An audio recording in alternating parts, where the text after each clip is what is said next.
You're listening to the Monocle Daily, first broadcast on the 30th of April 2025 on Monocle Radio. Further European promises to escalate pressure on Russia, but what with? Germany has a new government, but how should it treat its main opposition? And why does everyone still want pandas? I'm Andrew Muller. The Monocle Daily starts now.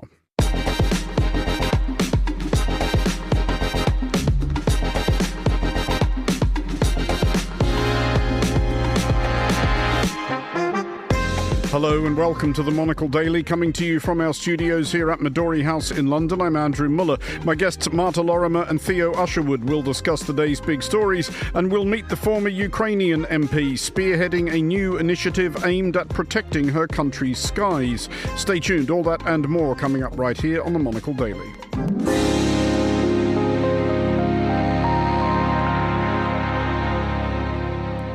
This is the Monocle Daily. I'm Andrew Muller, and I am joined today by Marta Lorimer, a lecturer in politics at Cardiff University, and by Theo Usherwood, political journalist and broadcaster. Hello to you both. Hello. Good evening. Marta, first of all, as you often do to a degree sufficient to inspire jealousy in the best of us, you have just been to Italy. Yes, I have just been to Italy. I am blessed and highly favoured because I am from Italy, which means I can visit my family there. Which bits specifically were you visiting? So I spent most of my time in Florence, but I also spent a couple of days up in Piemonte, and I also went to Siena.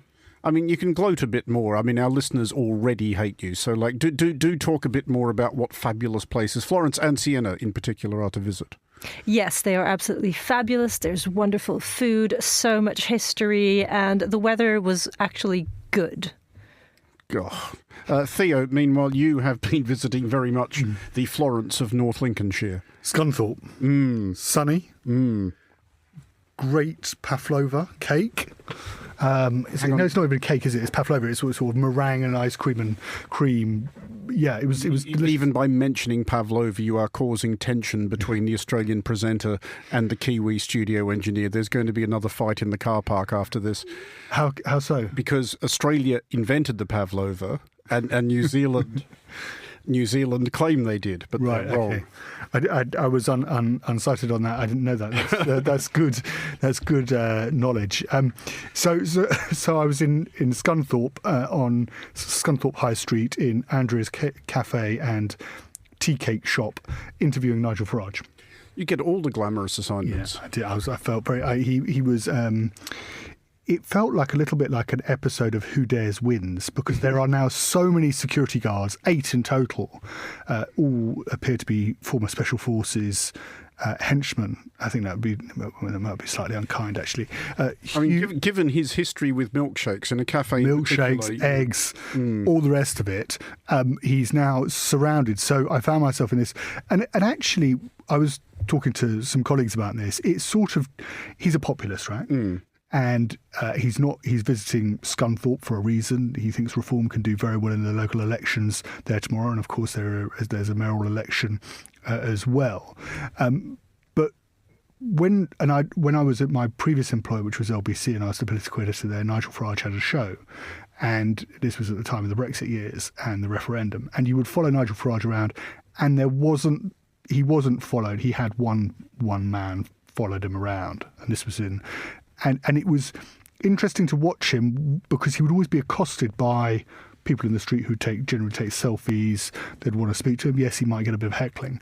But this time around, he wasn't able really to engage with the public in the same way that he'd been used to. So he'd walk from, I think he started in a blind shop, and they'd lock the door and then big bloke would stand outside and let nobody else in. Then he'd move to a jeweller's, same thing. And then he moved to a model tank shop, and before he got to the cafe. But it was he didn't have that same access. And where people did manage to take a selfie with him, it was kids 16, 17 years old.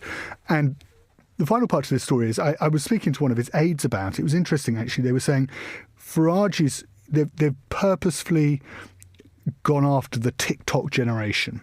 And all of these kids, every kid who saw him knew who he was. He has 1.2 million followers on TikTok. His videos regularly get sort of 600,000-700,000 views. And So I was saying, well, for the local elections, these kids can't vote there, 15, 16-year-olds, not bothered. It's all about the 2029 general election and these and trying to win the youth vote. And it sounds sort of counterintuitive because, of course, younger people are always thought to vote for left-wing parties. A staple of, why did the SNP in Scotland reduce, cut the voting age to 16? Why is Labour supposedly looking at it but now gone quiet about it? And just finally and quickly, on which lesser radio network can people hear this interview? It was on Times Radio.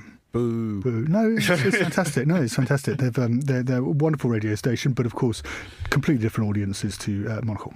Well, we will start with Ukraine and the latest European idea saving it from the clutches of Russia and the indifference of the United States.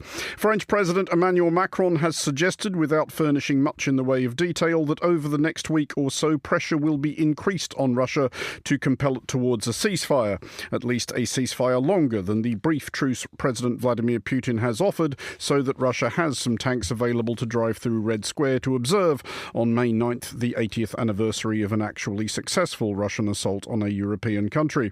However, manifesting this pressure through the much-vaunted coalition of the willing may be difficult, as putative members realise that the coalition of the able is a different thing entirely. Marta, first of all, specifically Europe entire, and this is according to reporting in the Times, could actually struggle to put 25,000 troops in Ukraine, which is about a month's worth of Russian losses.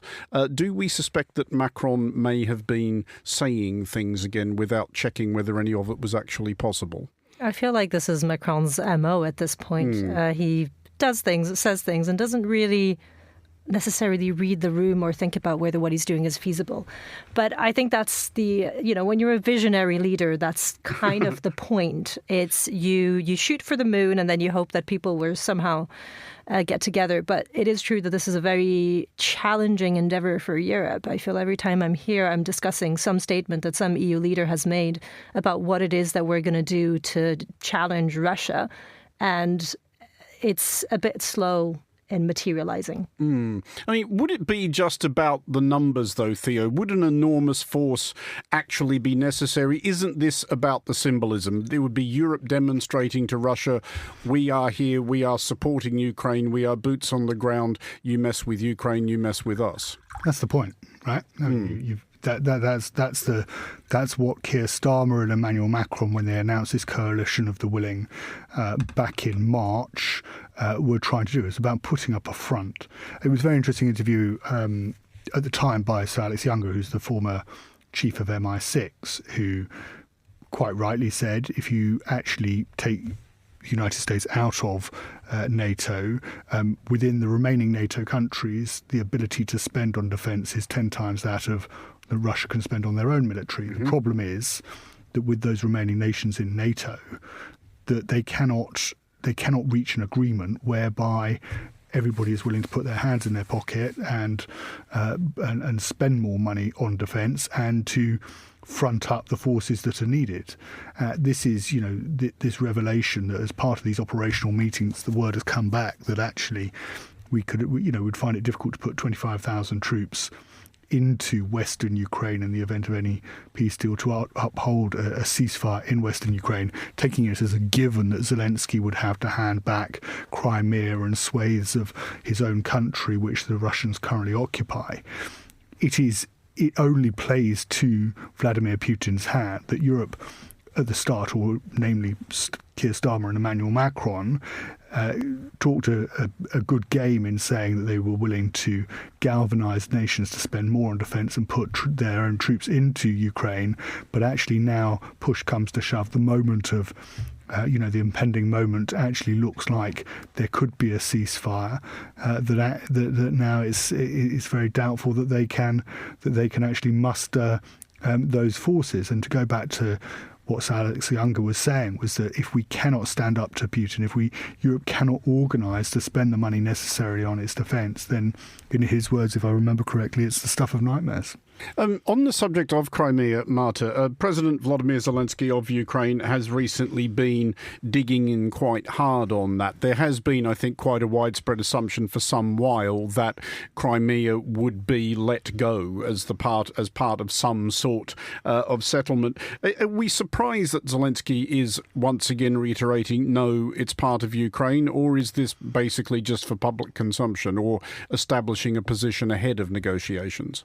I think Zelensky really needs to establish a strong position ahead of negotiations because he realizes that there is so much going against him, particularly in terms of what the US are asking Ukraine to give up. So perhaps if he starts from a stronger negotiating position, then he can scale it back. But personally, I do not have access to his mind, which means that I'm not 100% sure whether this is a negotiating strategy or something that they are truly committed to. But I think it is going to be one of the harder regions for them to actually give up. But just to follow that up, would it be politically difficult for Zelensky at this point to basically say to the Ukrainian people, the reality is the reality, we are going to lose some of our country? The point is, which part of your country are you losing? And I think Crimea still has a fairly symbolic importance within the conflict that they wouldn't necessarily want to give it up. And just finally on this, Theo, do we yet have an answer to what strikes me as the real problem here is that for all the temporary cessations that Russia has observed before and plans to observe in May, there's not, if you're Russia at this point, why would you stop fighting? Yes, that's quite right. But just to add to your previous question, what was interesting about Zelensky saying that he wasn't prepared to give up to Crimea was it was also a moment for Britain to make a decision about which way it was going to go, right? And for France, for that matter, too. So Trump had said, and this was last week, Trump had said, as part of these negotiations before the meeting in St. Peter's Basilica, in order to get these negotiations to the table, Zelensky needs to give up Crimea and the regions currently held by Vladimir Putin. We then had, of course, Keir Starmer was then asked about it, and his junior minister was Stephen Doherty was summoned to the House of Commons and asked what is the British position on Crimea. And they came out and said, actually, Crimea is, Britain recognises Crimea as part of Ukraine. So it served a purpose to galvanise Ukraine, to galvanise its allies to come row in behind it, so it didn't become isolated to Trump's original starting point. And I think from Zelensky's point of view, it's really important that he doesn't become isolated. To the interview that Macron gave to Paris Match 2 days ago, and the idea that actually Ukraine needs its allies to row in behind it, it doesn't have an abundance of friends at the moment. There are those in Germany and Italy who are very, question, the approach that's being taken with this coalition of the willing and to what extent they're willing to actually help. At the same time, you've got America withdrawing from, all but withdrawing from NATO, and therefore, Zelensky needs to ensure that actually he can garner as much support as possible, so that when the time comes for those negotiations, it's not just the bigger boys picking on him. Well, to Germany now, where the deal has been definitively done to assemble the country's new governing coalition. The centre-leftist Social Democrats, who were the leading party in the previous government, will be the junior partner of the centre-rightish Christian Democratic Union. This confirms the CDU's Friedrich Merz as Germany's next chancellor. Among the prizes for the Social Democrats are the post of vice-chancellor/finance minister, which will be party leader Lars Klingbeil, and 6 other cabinet posts to be determined. It is believed that Boris Pistorius, the incumbent Social Democrat defence minister, will keep his job. Marta, this is quite a good result for a party which got absolutely spanked at the most recent election, tanking to 16.4% of the vote. They've done all right here. They've done all right here in terms of securing a coalition. It is very much in keeping with the German standard. Germany does have this history of being ruled by this Große Koalition, so these grand coalition agreements. And they were quite lucky in this election in a sense that they did manage to create a coalition that only had 2 parties. One of the reasons why the SPD did so poorly is because they were previously involved in a 3-way party between some fairly different political allies. which basically meant that it was difficult to get anything done. So hopefully with just the two parties, it is going to be a more manageable, we'll see a more manageable Germany, if you wish. But they are still going to probably find some areas of disagreement over time. Theo, one of the things they will have to manage is what will be thought of as the opposition, which is Alternative for Deutschland, who did very well in the most recent election, second largest number of votes.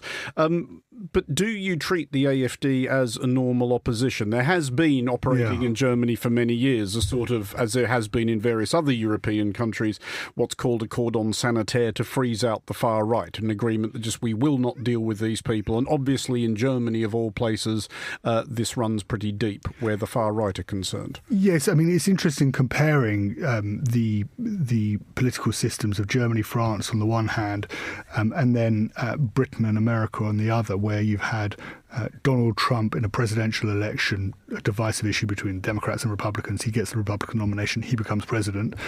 In Britain, you've got the two main parties in effect at the moment, able to.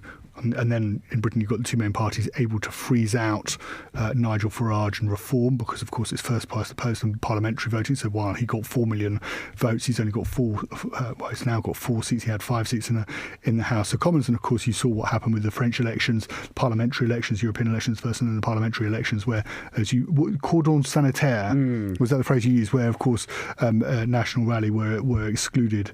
Emmanuel Macron successfully managed with other parties, mainstream parties, to exclude National Rally, but what I've noticed, and I noticed in Britain at least, especially with Farage, and I'll reference my interview in a second, is that you see, you've got the expertise, so I'm going to just say the Britain bit. This is the bit where I know. Right? But Farage is really interesting in that he's starting to tack towards the centre. So he did a speech on immigration at one of his rallies, a short speech on immigration. Who did he quote? Who was his role model? I wouldn't know where to start guessing. Former Home Secretary, Labour Home Secretary under Tony Blair, David Blunkett. That was his. This was a man, he said, who didn't need to worry about the European Convention on Human Rights. We just deported people, and he's moving ever more towards the centre, knowing that if he wants to break his 30%, if he actually wants to go for power, it's no good. When you talk to him about Rupert Lowe, the one MP who he lost, who supported, made supportive tweets of Tommy Robinson, the far right activist, he just loves talking about kicking out Rupert Lowe of the Reform Party, because he's trying to move to the centre. And I think all these parties, the model that Farage is the way he's going is, it's all about legitimacy. It's all about the mainstream. It's all about trying to actually being sensible about it. And I'd use I'm not going to use the term far right for Nigel Farage, but what you see when you look at the extremes of politics, or you look at the edges of the fringes of politics, if you go to the fringes of left-wing politics, they stick by their principles. So if you get somebody like Jeremy Corbyn on the left of British politics, he couldn't stop being Jeremy Corbyn all the way up to the election. And then, of course, the majority of Britain rejected him. Farage, they're much cannier and they're much more astute on the right in this country, at least. They're willing to make those sacrifices on their principles to talk about issues in a way that has much broader appeal than they'd previously talked about them. Do the establishment parties in Germany, though, Marta, make a mistake if they assume, and I think the assumption has been made in a few places, that you can freeze the far right out forever? Because the thing about the far right is that they are persistent, if nothing else. Yes, the answer is yes, they are making a mistake. I think Theo's absolutely right in suggesting that far-right parties are really able to navigate basically two different dynamics at the same time. They both have to sort of moderate and radicalize at the same time. And they'll sort of steer between the two depending on often how close we are to an election. So I think Farage is now in his de-demonization era, the thing that Marine Le Pen has been doing for years. But even within the National Rally, you sometimes see the two leaders doing different jobs. So Bardella typically will be trying to speak to a more activist base, whereas Le Pen is being as calm and connected as she can. But they're really helped a lot of the time in this job by mainstream parties doing their work for them and copying their messages, normalizing them, either getting into coalitions with them or accepting their votes. Merz came under attack precisely for doing that with a motion on immigration that was kind of supported by the AfD. So this is really where mainstream parties make a big mistake, where they think, oh, if we start copying the far right, we're going to take their voters for them. No, you're not. You're just going to normalize what they're saying, and then you're going to end up like the British Conservative Party, hemorrhaging votes to reform, because if you're going to be saying the exact same thing, you might as well vote for reform. Well, moving along, next week the College of Cardinals will gather in the Sistine Chapel to decide upon a successor to the late Pope Francis. It will be the latest iteration of a ritual that dates in its current form to 1274, when Pope Gregory X decided that such matters should henceforth be settled by a sequestered conference. His successor, Pope Innocent V, was the first selected by such means, although in a discouraging omen died 5 months later, replaced by Pope Adrian V, who only lasted a few weeks before they tried their luck with Pope John XXI, who himself didn't last a year. Really, there was barely any point sending everyone home. 13th century cardinals did not, however, have to worry about cybersecurity, a field in which the 21st century Vatican, it turns out, is quite the powerhouse. Theo, this is apparently a whole thing. The Vatican has become kind of a leader in the field. Does this surprise us? It doesn't surprise me. I mean, maybe I've read too many Dan Brown. Is it Dan Brown books? Any number of Dan Brown books. The ones you read on the ones you read on the beach. No, it doesn't surprise me. Of course, the backdrop to this was of course what happened when, and this was a criticism of Pope Francis, that this deal that was done with the Chinese Communist Party, which in effect allowed them to pick the cardinals, and the allegation was that the CCP was able to hack into the Vatican's IT system to get the information, to get the inside track on whatever was happening. But I just think the old school methods are the best. Confiscate the phones, lock them in a room, and let them vote until you get white smoke to pick the new pope. I sometimes just going back to basics. You can't, let alone some sort of malware specialist software or whatever it might be. Just confiscate their phones and shut it all down. I mean, to be clear, Marta, phones are apparently not allowed in the conclave, though it does strike me that in those billowing vestments an unscrupulous cardinal could very easily tuck one away. And I don't know who tells a cardinal that they have to be strip searched before they're allowed walk through a metal detector. But there was the thing where, as Theo was suggesting, that China appears to have tried hacking the Vatican in 2020 to glean more information about the preferment of cardinals. Does it surprise us that people actually want to hack the Vatican, though? I mean, at the risk of, being seen to quote Stalin, how many divisions has the Pope?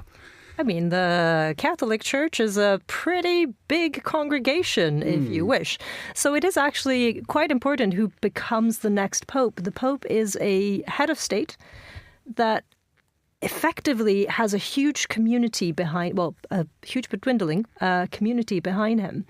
And right now, what is going to be interesting is precisely how the dynamics play out, because there's a bit of an issue with Francis, is that Francis was, let's call him a lefty as far as popes go. These things are very relative. Yes, yes, of course. He's still, he was still the head of the Catholic Church. But that has posed some issues because the more conservative branches of the Catholic Church did not like that. And some of the more conservative branches of the Catholic Church are the ones that have money. And so whatever happens here, who gets selected, will actually matter for the future survival of the Catholic Church, which, still has some weight in world affairs. I mean, as a general principle, Theo, do we think there is something to be said for an organisation/nation state choosing its leader in it won't be a smoke-filled room, one assumes, but this is how political leaders used to get chosen, in party stitch-ups, and in more recent times... It still does happen with the Conservative Party. Well, it has happened. It has happened, but it has latterly become fashionable to open it up to the members and let the people decide who should lead their disastrous results. I was going to say mixed results, but we can can use your word. Disastrous results, hasn't it? I mean, the Labour Party spent 14 years in the wilderness as a result of its choices in picking a new leaders. Only at the third time of asking did it end up with somebody who could vaguely turn it into some sort of electoral winning force. I mean, that's the. Sometimes, the best ways of doing this. We saw it with the Conservative Party election, when put it out to the members, you get Liz Truss. Mm-hmm.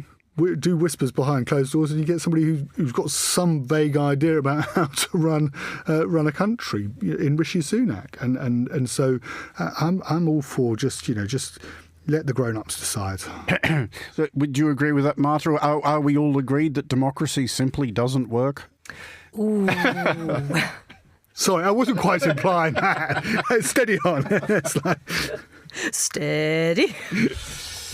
To Japan now, which is advertising for pandas. Across the country, several regional governments are pitching to be included in China's policy of panda diplomacy, i.e. dispensing the undeniably adorable but fundamentally hapless monochrome creatures to foreign zoos as a gesture of goodwill and/or instrument of leverage. In one Japanese prefecture, specifically Ibaraki, and a big hello to all our listeners therein, endeavours to impress China have included a panda art contest and a panda-themed dance competition, which presumably just involved a lot of falling over. Ibaraki's local government believes that a couple of pandas would invigorate the local economy to the tune of billions of yen. Marta, first of all, I will confess that I have once in my life, when the option was available, this was at Taronga Zoo in Sydney, back whenever it was, I have gone out of my way to actually see a panda. Have you done so? I have been exchanging videos on Instagram with a friend of baby pandas falling over. So I did not see a panda in person, but I do enjoy watching the videos. Theo, would you contribute to the local economy if there were pandas involved? There's usually a queue. I'm just hanging that out there. Yeah. It's not on my bucket list. I'm allowed to say that. Yeah, you're allowed to say that. Going to Panda Zoo. When I read this story, I was just sort of thinking about whether this whole nonsense of a trade war could have been avoided if China had just sent back, don't worry about the iPhones, have a couple of pandas, Donald Trump, and we'll just let the trade, the tariffs slide. But unfortunately, it wasn't to be. In the panda, the panda diplomacy is just focusing on Japan. Does it surprise you, Marta, that it is still apparently an effective tool for China? They do make money out of it. The pandas are leased for about $1 million a year ago, which, given the revenues they apparently generate, you would actually think China could run the tab up a bit. I mean, look, pandas are adorable. They're endangered. I don't see the problem with using them as a tool for diplomacy. They're just cute. Theo, does it surprise you that this apparently does work? No, it doesn't. The only thing I'd say, and I've turned into a bit of an animal activist. My wife has sort of got me thinking about, animal welfare. She's into this, she's very conscious about this stuff. And I would just say that I think personally, animals are best seen in the wild. Mm. And I feel slightly squeamish about visiting zoos now. My own view of zoos has changed. And I'm not a big fan of turning up and seeing animals outside of their national habitat. You said you've been to see pandas in Taronga Zoo? Taronga Park Zoo in Sydney. What's the average temperature in Taronga Park Zoo, do you think? Warmer than it probably is in... That said, parts of China are very warm as well, but obviously... But the natural habitat of a panda with that fur... is not going to be 30 degrees. I think they were quite well looked after. There was a whole thing with a specially built panda house and so on. Still not their home, though, is it? It's not. They're probably going to die in their home, though, and I think this is one of the things that we have to keep in What, they mind. Get shot? No, they're just not going to be having babies unless they are shown porn. I think there was a story about that as well. This does ring a very bell. Yeah, I think that this is part of I kind of agree with you being squeamish about zoos, particularly the kinds that are not well run. But I think there is something to be said about making sure that animals that would probably struggle in the wild anyway, because a lot of their natural habitat has been. Is no longer there, with having some form of conservation for it. But it is an interesting point, the ethics of using animals in your diplomatic efforts. Well, on that ambiguous note, Marta Lorimer and Theo Usherwood, thank you both for joining us. Finally, on today's show, as we were discussing earlier, there is not a shortage of proposals for guaranteeing Ukraine's future security and or deterring further big ideas gestating in the Kremlin. One such is Sky Shield, a scheme backed by various military, political and diplomatic panjandrums, which would put European jets in the air over Ukraine's relatively peaceful areas, freeing up Ukraine's air force to fight. Well, earlier I spoke to one of Sky Shield's proponents here at Midori House, former Ukrainian MP Lesia Orobets. I began by asking how she would sum Sky Shield up.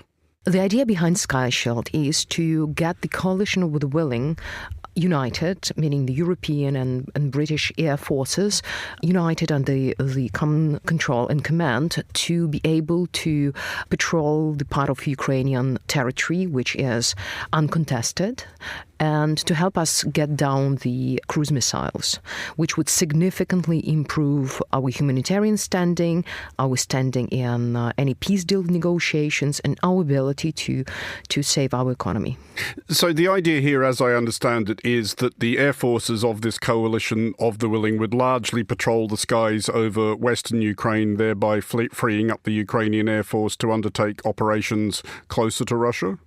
True. The idea is that we could move our air forces and anti-missile security further south and further east to be able to create a more dense circle of defense over our cities and make sure that we have a much better air protection than we have right now. You described the skies that the coalition of the willing would be patrolling as uncontested, but of course those skies could very easily become contested should Russia choose to contest them. So as you envisage it, what would the rules of engagement be for those foreign air forces? First of all, those areas are uncontested, not because Russians chose to show their goodwill. It's because we Ukrainians managed to stop them from entering our air forces for quite a while. The last time they were seen there was the early 2022. But you are right. In the unlike case of Western jet meeting the Russian jet in the air, we have to be very clear on that the Western jet has the right for self-defense. However, most of the specialists that were working on this concept of the Sky Shield envisage that cruise missiles would be the only thing that those jets would actually meet in the Ukrainian sky.